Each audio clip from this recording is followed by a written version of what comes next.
Ladies and gentlemen, with this we start our second panel discussions, leveraging the power of partnerships.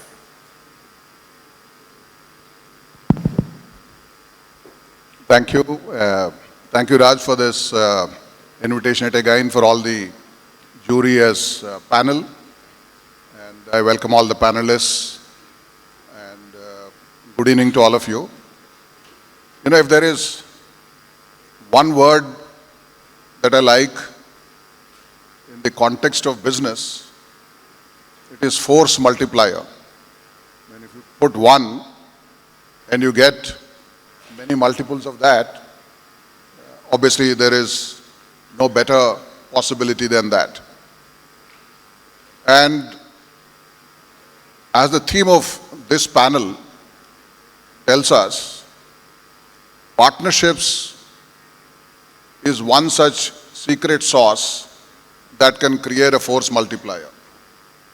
Now, especially when the goals are big,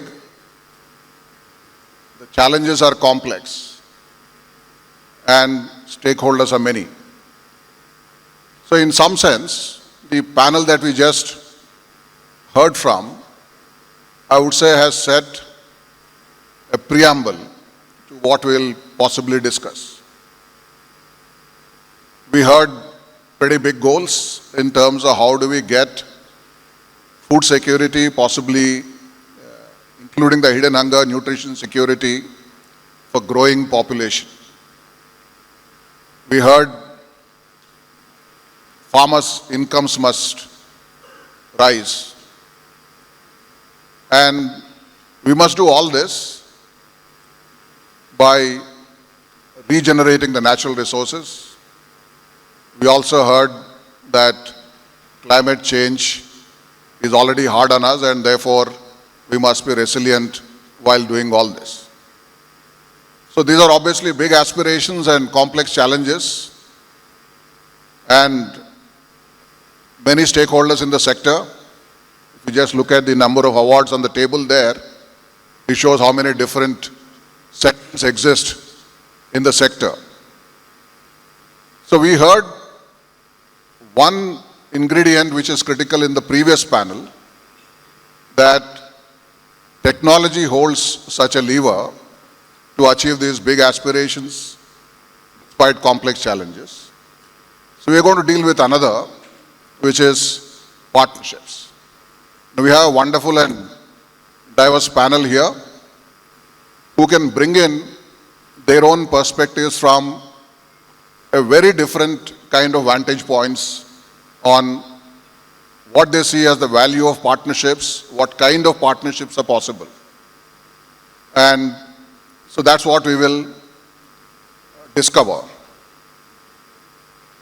Now, another disclaimer before we get started with the panel. You know, many years ago, when a very leading politician was on a stage like this and talking, I was sitting there in the front row. And throughout his talk, I was punching away on my phone. I didn't realize that I was doing that. And then later that night, when I received a call from him saying that, you know, I thought throughout my talk, you are responding to all your emails. I didn't realize that you're posting all my comments on the social media, and thanks for doing it. So it's quite possible when one sees what's happening with the phone, in this context, given a very wide range of points that will come, I thought let me keep notes of what I'll hear, and therefore it's not any disrespect either to the panelists or to the audience that I'm doing some other work on the side. Because I want to do what I would call a 1, 2, 4 at the end of this session. We have one panel, and I'll just have 2 questions for all the panelists. And there are 4 panelists. Now, 1, 2, 4, as you know, take it on a positive side, it can potentially be a magic that is produced out of it. Of course, there are also many negative connotations in terms of what you do with 1, 2, 4. But idea is that when 4 minds meet, and we churn it, magic can happen in terms of what we can take away from here.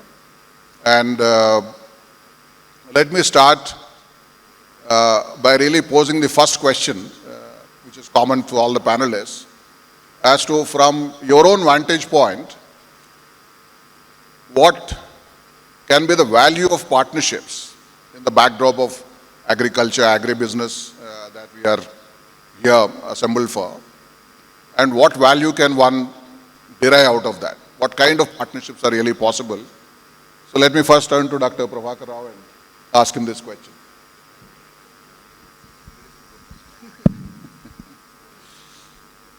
Thank you, Shri Kumar. So, in the context of agriculture, I had the benefit of knowing the questions. The question paper was leaked by the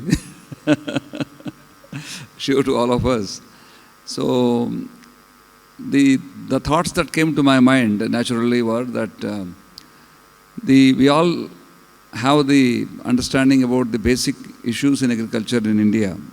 The farmers are small in size, operations are small in size, and there is always a complaint about the market connection, the connection to the great institutes. These are the key challenges that typically we hear. And naturally, if you can overcome the key challenges, the market linkages and the linkages to the great institutes, the connections between the input suppliers and the farmers, and the markets to the consumers. So these areas, if we can address through these partnerships, I felt it makes a lot of sense to improve the economy, the price, available price to the farmers, and also the lower the price to the consumers. So in that connection, the ideas that came to me for partnerships, which of course we are also exploring as a seed company, one of the leading companies in India, we are also exploring this. We do develop many hybrids and varieties in important crops. And these crops, these varieties what we develop have many virtues, which are otherwise very important for the end-use industry. If we can create partnerships through which these virtues are understood by the end-use industry, like rice, in case of rice, the low glycemic index and medium slender to short slender kind of grains. So these kind of things are liked by the consumers, and industry also wants such kind of varieties to expand. But nobody really puts efforts to expand the areas under such varieties, even though they are available. So if there are partnerships between the end-use industry, say for example the rice mills or the brands which sell rice to the consumer and the seed company, in the process the whole linkage gets complete. The seed company to the farmer and farmer to the processor and then to the consumer. So such linkages can provide great value for all the stakeholders, the farmers as well as the processors and the consumers. So many examples like that can be there. There's one crop which is completely connected end to end, that is sugarcane. So in case of sugarcane, the one variety which came in UP has made a big difference to the entire industry. One variety, earlier UP used to have the recovery of 9.5%, 9% recovery of sugar. And the introduction of a new variety which improved the recovery to 11%. So that made all the difference. The otherwise loss-making sugar industry in UP about 6-7 years ago has become profitable. Farmers are making more money because it also gives high yield compared to the earlier varieties. So since there is an existing linkage in case of sugarcane, this was quickly exploited. Other crops like rice, wheat, etc., I think these linkages need to be established through partnerships, and this can really make a big difference. Thank you. I think that's a host of potential partnerships Dr. Rao talked about. Let me now turn to Sushila Garu and ask her. NABARD, of course, is a major orchestrator in the sector in terms of forging many different initiatives and partnerships, and especially public-private partnerships. So may I ask her to give her position on what partnerships can do, what value they can bring. Thank you, Kumar garu. So, NABARD, by virtue of its birth as a development financial institution, with the mandate of serving the rural ecosystem, we have always believed in partnerships. And partnership is essential, the need of the hour. And I also had come up with that concept that partnership has the multiplier effect. And when Shiv Kumar Garu started saying that, then I thought, okay, there is some like-mindedness here. So when it comes to agriculture and the challenges, I think I'll draw some clue from the earlier panel about food security and farmers moving away from farming and how things are in Japan. I don't think it's going to be very different in our country, maybe 30 years forward. But because today we have about 85% of our farmers they are all small and marginal farmers. Just by, and most of their produce is mostly going into subsistence farming, and they do not have any of the negotiation capabilities. And therefore, NABARD came up with this concept of farmer produce organization, and we have been doing a lot of work in the last decade. And going by the results, the government of India had also announced the 10,000 FPOs under the central sector scheme.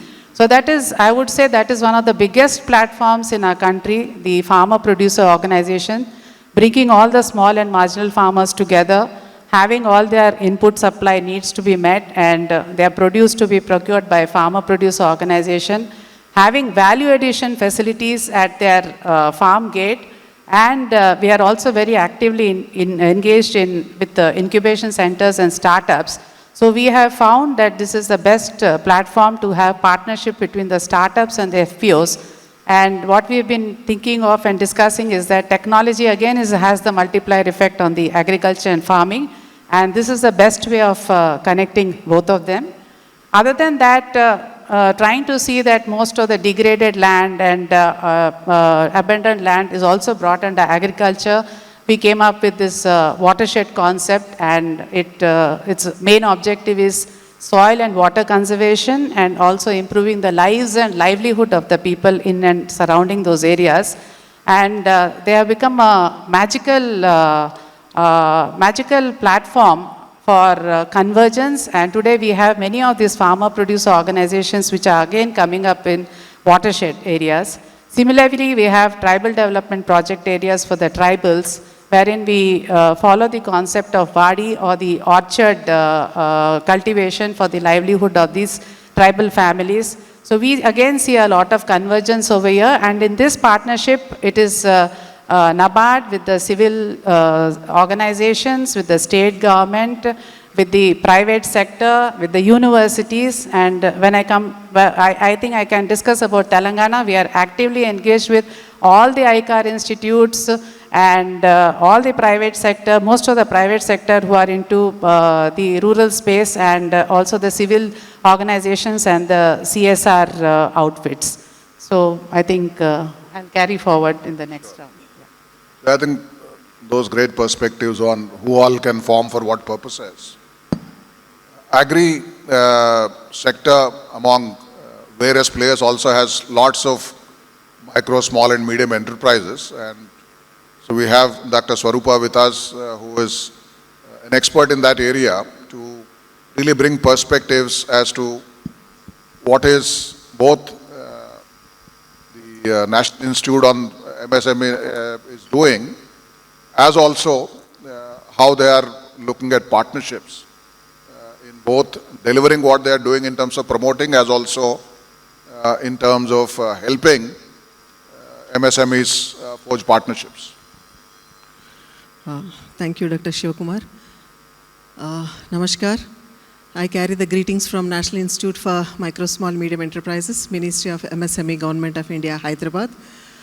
Good to see a lot of agribusiness companies here, award winners and financial institutions and other institutions. And I congratulate Ray Consultancy, Mr. Rajkumar Agarwal. I learned that this is the 6th season, so it's going on well. This is also an entrepreneurship.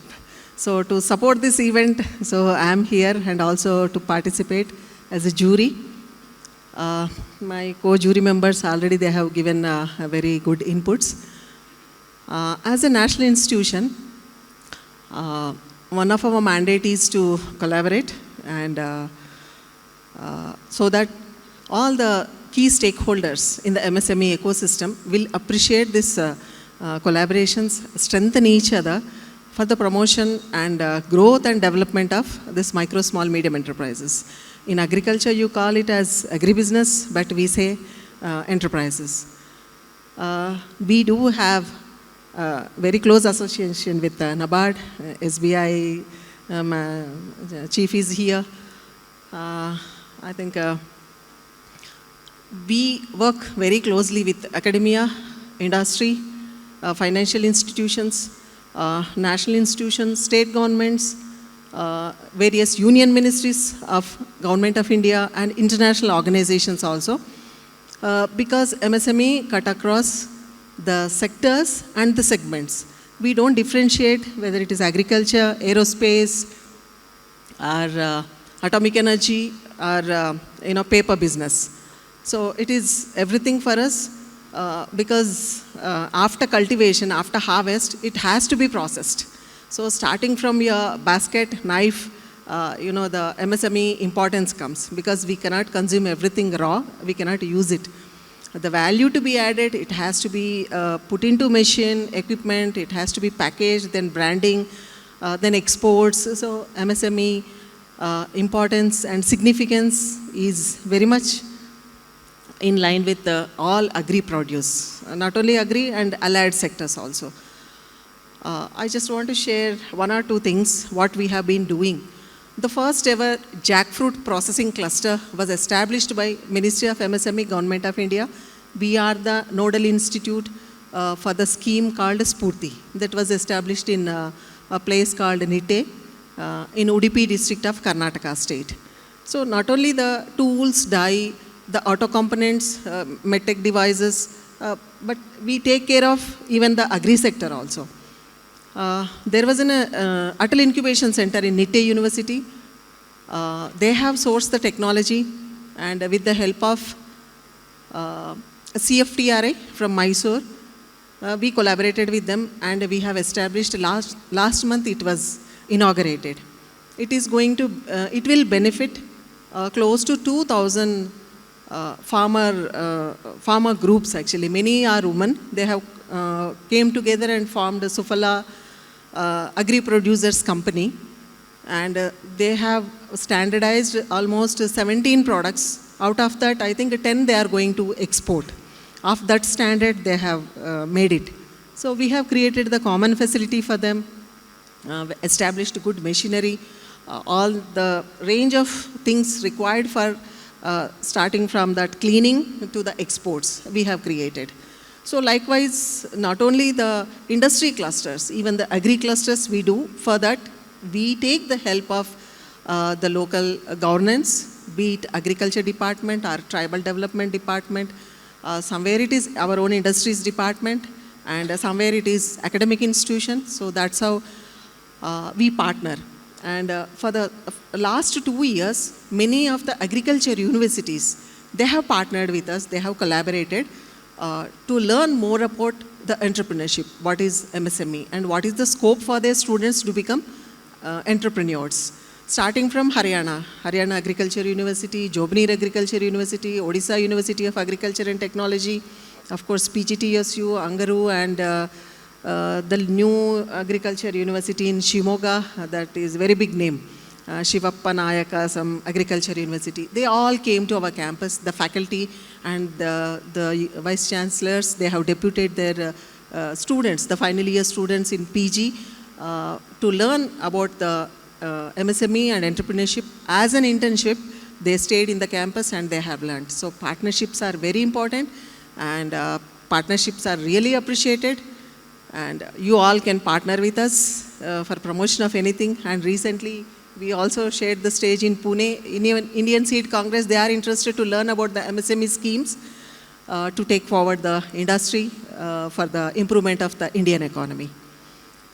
Okay, so there you go with as a B2B platform. I think we have a ready invite from Dr. Swarupa there, besides explaining all the possibilities. Let me turn to Mr. Kaundinya now, with the wide range of experience that he has in the sector, as to what scope he sees for partnerships.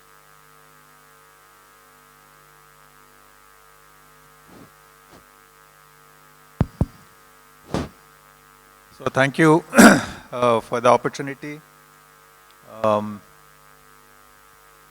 I would like to address the point of partnerships at the grassroots level, which actually directly benefit the farmer, especially in India because of the diversity of agriculture and the vast geography that we have to cover. It is not possible for any individual or single institution to achieve everything. I think multiple institutions having multiple skill sets and areas of expertise must work together for the benefit of the farmer. And in this context, I would like to say that not-for-profits, which are working at the grassroots level, have a huge role to play. This is an area where perhaps industry must get more involved with this. I can give you the example of Dr. Swati Nayak, who from IRRI, who got the Norman Borlaug Award 2 years back. And her work actually involved working with the grassroots level not-for-profits in Orissa for propagation of agricultural agronomic practices, promotion of new varieties, and improving the sustainable practices in rice cultivation. And her success is actually, it culminated in her getting this very prestigious global award. And in her speech in Delhi, in the IFPRI symposium, she talked about it in great detail, and I was very impressed that there is an opportunity that a research institution like IRRI, not-for-profits, which are working at the grassroots level, are able to create an impact. And I think if there is a possibility that, and she mentioned this also, that if industry, which is in seed industry or pesticide industry or fertilizer industry or biological products industry, can work with this combination of research institutes and grassroots level not-for-profits. And the three of them together can make a much bigger impact than what any two can do. So that's where I would like to mention that this partnerships and collaboration need not be between just two organizations. They could be between more than two organizations. They could be between 3 organizations or 4 organizations. If you just put into that same mix startups, agri-tech startups, you put a bank, you put NABARD into it, or you put SBI into it, at grassroots level, you can create a, like you said, it is a multiplier effect. It's a force multiplier. It can actually make a huge impact. But such models have to be based on some of the national priorities. And those priorities must be targeted by such collaborative efforts. And that can actually have, because the task in front of us is huge in agriculture. And if we have to make any impact in the next 10 years, I think it's very essential that partnerships are there among the not-for-profits, industry, research institutions, banks, multilateral agencies. All must form this kind of consortia which work at the grassroots level with specific target on nationally important priority projects and create measurable impacts. I think that is the way forward. So I think that's a pretty sharp message. So we had various perspectives on what kind of partnerships and for what purpose. Let me just quickly turn to the second question, which again would be common for all of them. And let me now this time start with Mr. Kaundinya. One, of course, to balance the first and last, but also because I know that he has to get away for some other event. So if I post this, then he can leave whenever it's time for him to move on. We got these possibilities, but it's not easy to actually forge and build partnerships and get the desired outcomes. So what really do you see as the challenges and how do you really make them work? Because we hear as many partnerships that deliver suboptimal results or that just are broken as there are positive partnerships. So what's your take on that?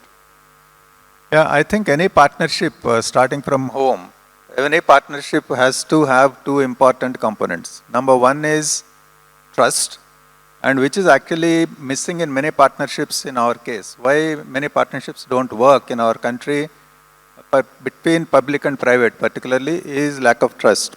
So trust building is a very important thing, and I would put that as priority number one. Priority number two is a very clear delineation of responsibilities and efforts. What is it that each person will do? Exactly defining what each person will do must be very clearly defined at the beginning, and it must be measurable, and it should have milestones and things like that. So I think trust and very clearly defined roles for each one's must be the basic fundamentals on which you have to build partnerships.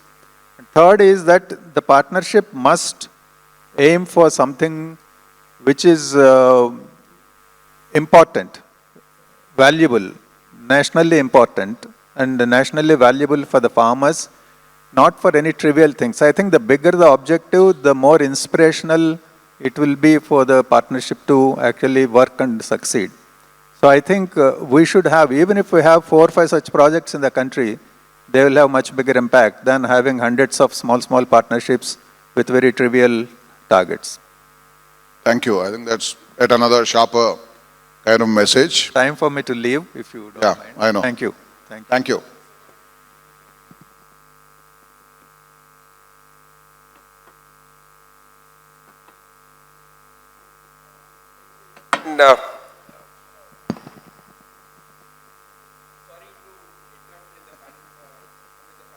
And, Mr. Kaundinya just the whole day was in a conference in ITC Kohinoor. He just came for about half an hour and he's going back to the same place. So thank you so much. I request Susila Madam to please, only one. Honor, sir, so that, I know it's not a thing, but I just... This is what I keep telling, busy men always have time. When I say men, women, men and women. Thank you so much. Thank you. In the promise of reverse order, let me turn to Dr. Swarupa and ask her the same question. Again, many interesting possibilities on entrepreneurship and MSMEs and all of that. So what challenges do you really see in delivering the outcomes that are intended, and how do you make these partnerships work?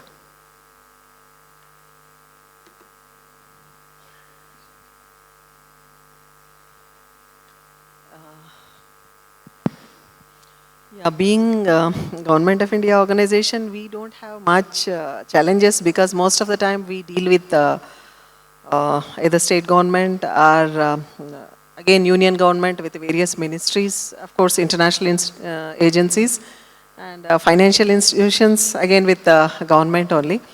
Rarely we go with private organizations or institutions.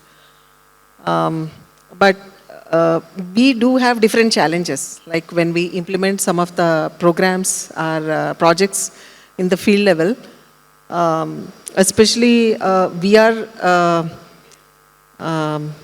we have experienced that with respect to this agri clusters only. I shared about the jackfruit processing cluster, but we do have many agri clusters, because MSME also realized the potential of agri processing, food processing, and export value. So that's how they started helping the agri commodities. We have almost close to 20 agri clusters also in India we are establishing. So because it is happening for the first time, so there are no machinery suppliers, machinery manufacturers, in fact. In case of this jackfruit processing cluster, they need to have a boiler, so there was no one to make a boiler for this jackfruit processing. So it was a big task for us. I think many agribusiness companies are here. So maybe you can pay a visit there and you can see, and you can start making that boiler or assembly or whatever. And we have to go through the government process only. All our tendering are through GEM, CPP, only through that we have to do. we cannot directly, handle with private people. I think most of you are aware of this government formalities. Another challenge, like ultimately we have to help this rural community or the farming community. FPOs are there. We do have SSG members while implementing these clusters. They are not aware of when government is doing investment for their value addition and for domestic market expansion, so they don't understand. And actually there I think we need to bring a lot of partnerships among them. Though they are in spread across minimum 10 villages or 15 villages like that, but when we have to gather them for a common cause, though the organizations like NIMSMI and any state government or any department, we are coming together to help them, but they don't come forward. That word trust, rightly mentioned by Dr. Kaundinya, it is very important. They don't trust even the government. So they think that why government is investing this 5 crores or 7 crores in this village for this purpose.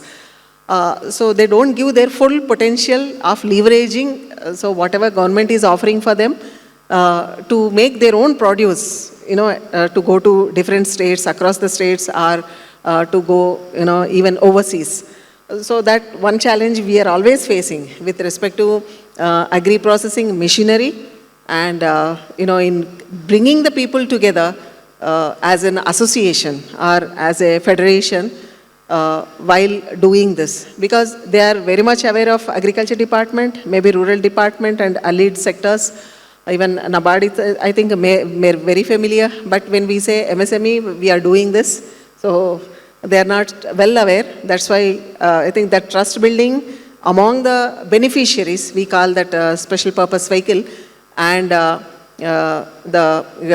union government. So that is very much important. That's what I feel.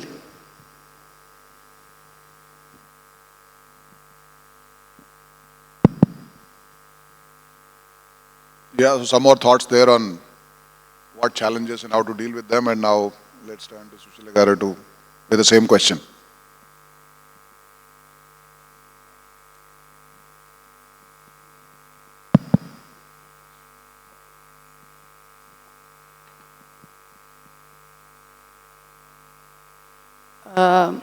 I think there's no denying the fact that, especially in agriculture, multiple stakeholders are involved.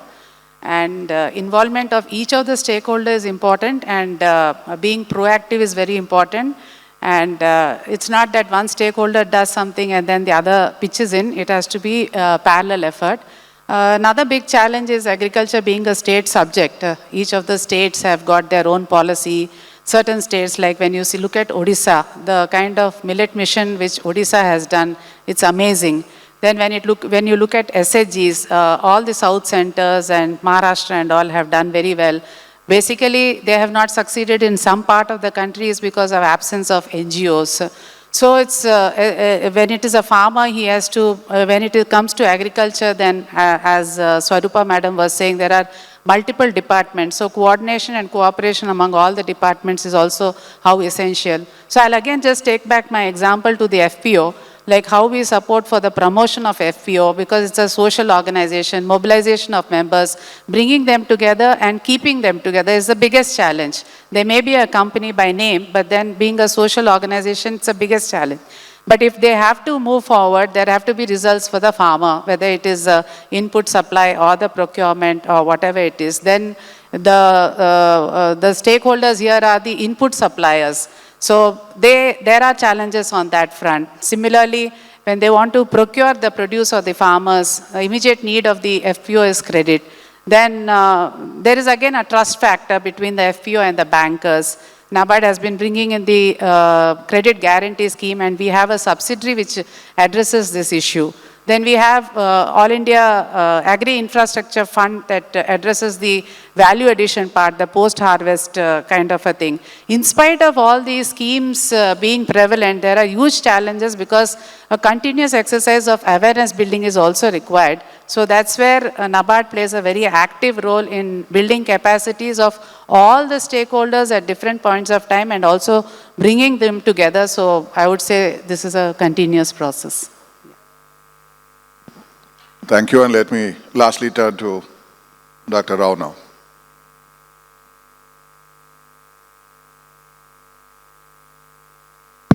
Yeah.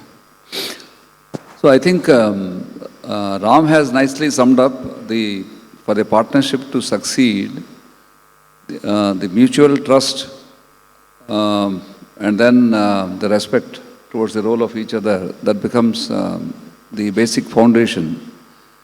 In addition to that, the purpose of the partnership should be well defined and clear for both 2 or 3 partners who are there in any project.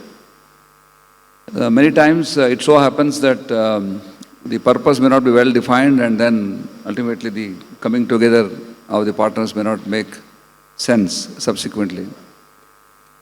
So if these things are taken care, the projects which are taken under partnership can become greatly successful. The other challenges I see will be related to the government policies. Many times for the projects to succeed and deliver the desired results, the policy support of the government also can come in the way.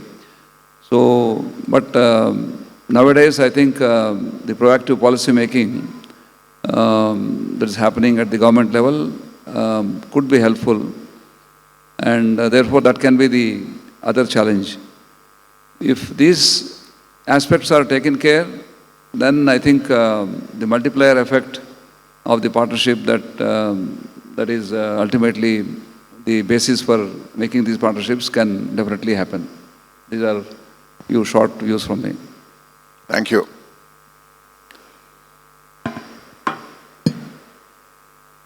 So I have a preference for the number 3 normally, because as they say, there are only 4 numbers, 1, 2, 3 and many, because once something is beyond 3, it's very difficult to digest and internalize.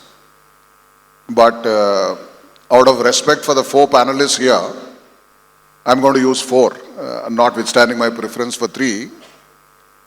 So in terms of takeaways, certainly for me, have indeed been magical, like I was beginning with that kind of an expectation. So let me share those with you for what they're worth for you and what you could possibly take away and use. So the 4, actually 4 by 4, I have 16 of them here. I'm sure I may have missed a few points, and as you build on this framework, you can add some more. But for now, to wind up our session, I have a 4 by 4. So one is the who, in partnerships among who. The second is on what type of roles different people can play.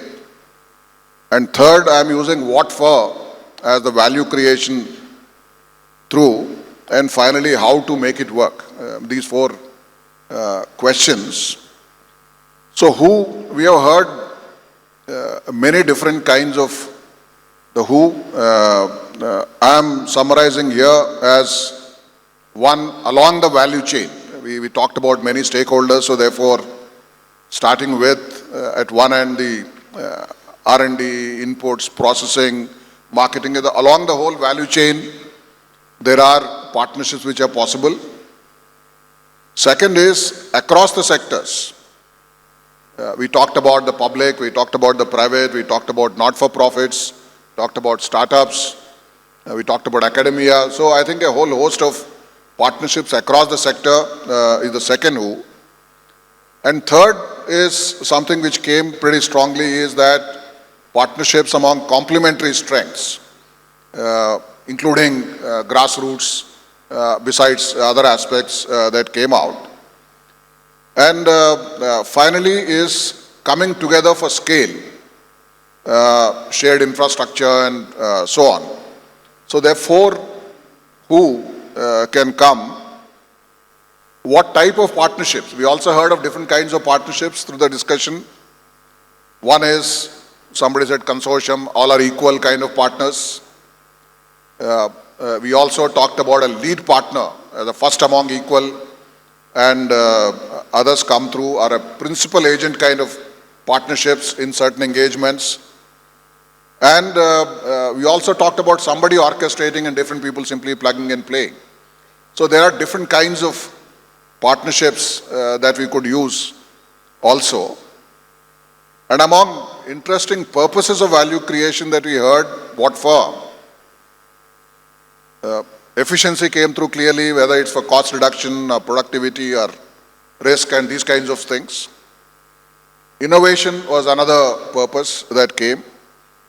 Sustainability in particular in our own context came through as another angle. I think something which also came through pretty clearly is building capacity of human resources. That's so critical for the sector as another purpose. So 4 purposes in this third vector. And lastly, in how to make it work, the how question, the 4 takeaways there are, one is a clarity in shared purpose, especially if it is inspirational, and that really pulls everything along in making partnerships work. Second, which came out, was on trust. There has to be a mutual respect, and that's when partnerships work. And third is the importance of very clearly defined roles, especially when they're complementary, they are more likely to work rather than stepping on each other's toes. And lastly, while we didn't really probe this much, this is the role of policy in making partnerships work, was another angle.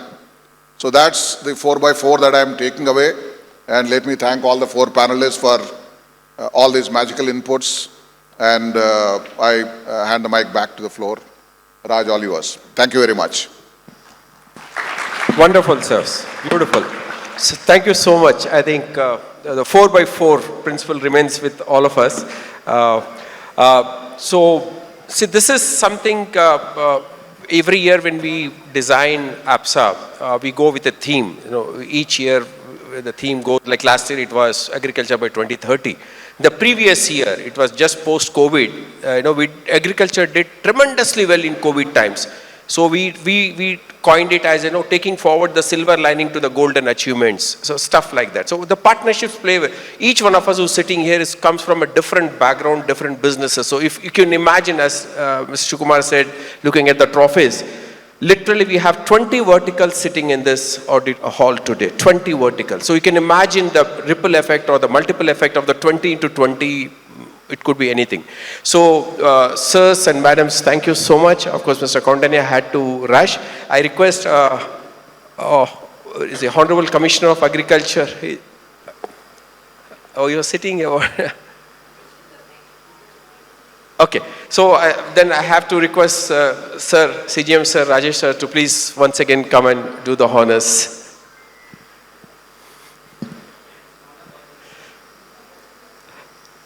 Dr. Susila Chintala, CGM, NABARD. Huge round of applause, ladies and gentlemen.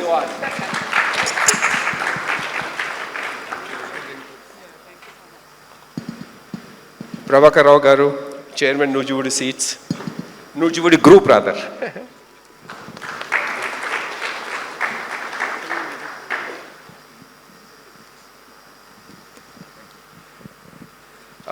Dr. Glory Swarupa, DG, NIMSI.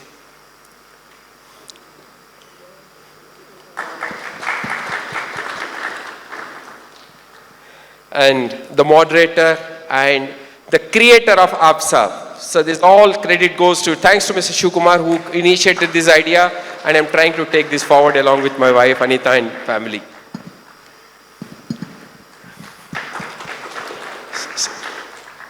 So, thank you so much, ladies and gentlemen. So I think I'll hand it over to Krupa for the next thing.